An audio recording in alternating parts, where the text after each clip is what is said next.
Hi friends, আশা করছি তোমরা সবাই অনেক ভালো আছো।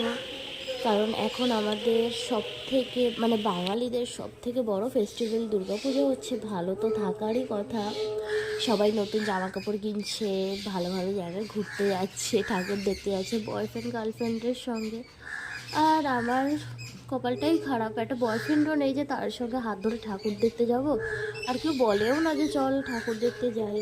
এতগুলো দিন পার হয়ে গেছে, বাট অ্যাট লাস্ট আজ অষ্টমী। আমি ভাবলাম যে অষ্টমীর দিন তো বেরোতেই হবে, নতুন শাড়ি কিনেছি, সেটাও আর পরা হবে না। তো সব কিছু ভেবে আজকে অষ্টমীর রাতে আমি বেরোচ্ছি।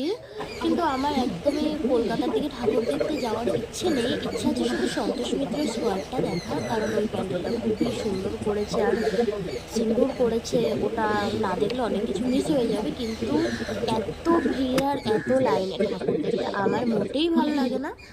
তো সেই কারণে আমি যাচ্ছি বনগাঁর দিকে ঠাকুর দেখতে। বনগাঁর দিকেও কিন্তু ভালো ভালো প্যান্ডেল করে, লাইনও দিতে হয়, কিন্তু লাইনটা ভালো টানে আর অত লাইন দিতে হয় না। কারণ বনগাঁ থেকে তো সব লোক কলকাতায় যায়, আর আমরাই যারা কিছু লোক আর কি খুব ভিড়ভাড়টা পছন্দ করি না, মানে একটু ফাঁকা ফাঁকায় ঠাকুর দেখতেই পছন্দ করি।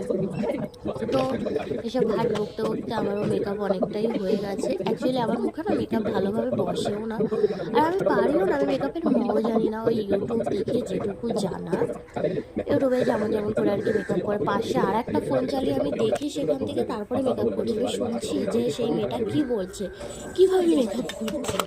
আর আমার মুখে এত কী বলবো, আমার মেকআপটা বসতে এত প্রবলেম হয় যে ধারণা করা যায় না। কারণ আমি কখনো রেজার ফেশিয়াল রেজার ইউজ করি না, তো এই জন্য আমার মুখে ঠিকভাবে মেকআপটা আরোই বসে না, আর পারিও না। আই মেকআপ বলো যাই বলো, সবাই মেয়েটা যেভাবে করছিল, মেয়েটা ষষ্ঠীর লুক ক্রিয়েট করছিল, আর ওরটা দেখে আমি অষ্টমীর লুক ক্রিয়েট করছি। তো দেখে দেখে অনেকটাই আমার মেকআপ কমপ্লিট হয়ে গেল।